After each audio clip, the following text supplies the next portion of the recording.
शक्तीपीठ महामार्गासाठी सरकारने जोरदार तयारी सुरू केली, तर दुसरीकडे शेतकऱ्यांनी या महामार्गाविरोधात एल्गार पुकारलाय। महत्त्वाचं म्हणजे शेतकरी दिवसा आंदोलन करतोय, तर अधिकारी मोजणीला येतील म्हणून रात्री शेतीची राखण करतोय। पाहुयात याबाबतचा हा स्पेशल रिपोर्ट।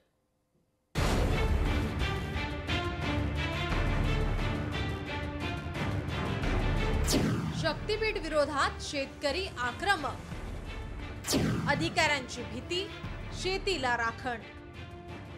सोलापूरच्या 4 तालुक्यातून विरोध। शक्तीपीठ महामार्ग हा सरकारचा महत्त्वाकांक्षी प्रकल्प आहे। या महामार्गासाठी शासन प्रशासन पातळीवर जोरदार तयारी सुरू आहे, तर दुसरीकडे शेतकऱ्यांनी मात्र या महामार्गाविरोधात एल्गार पुकारलाय।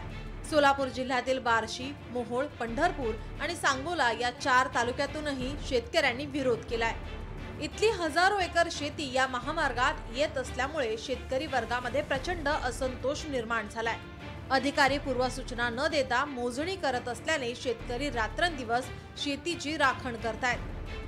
ही शेती पूर्णपणे बागायत आहे। सीएम साहेब जोर जबरदस्तीनं लोकशाहीची हुकुमशाही करून या ठिकाणी जमिनी ताब्यात घेत आहेत। दिवसा नाही रात्री कोणत्या वेळी येतील, जसं दरोडा पडेल की काय असं वाटतं। हा रोड रद्दच झाला पाहिजे, याची कोणाला गरज नाही। ही जमीन गेली ना पाहिजे, त्यासाठी मला रात्रंदिवस त्या जमिनीचं संरक्षण करायची पाळी आलेली आहे। शासनाचे अधिकारी भूसंपादनवाली रात्री येऊन संपादन करते की काय अशी भीती निर्माण झालेली आहे। रात्रंदिवस आम्ही त्या शेतीचं, जसं देशाचं संरक्षण करण्यासाठी जय जवान जय किसान करते ती, जवान करते ती, तसं आम्हाला आमच्या शेतीचं संरक्षण करण्याची वेळ आता आलेली आहे। अधिकारी कधी येतील आणि कधी नाही हे सांगता येत नाही, त्यामुळे आम्हाला 24 तास शेतामध्ये प्रत्येक माणूस थांबावं लागतंय।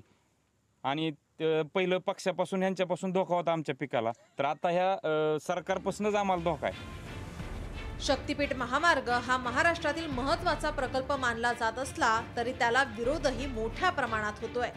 या महामार्गामुळे प्रगतीचा नवा वेग सापडेल असं सरकार म्हणतंय, तर शेतकरी मात्र जमिनी जातील म्हणून दहशतीत आहेत। त्यातून हा महामार्ग नेमका कोणाच्या विकासासाठी आहे असा सवाल शेतकरी वर्ग विचारत आहेत। वसीम अत्तार, लोकशाही मराठी, सोलापूर। लोकशाही मराठी ऐका, पहा, जागरूक रहा।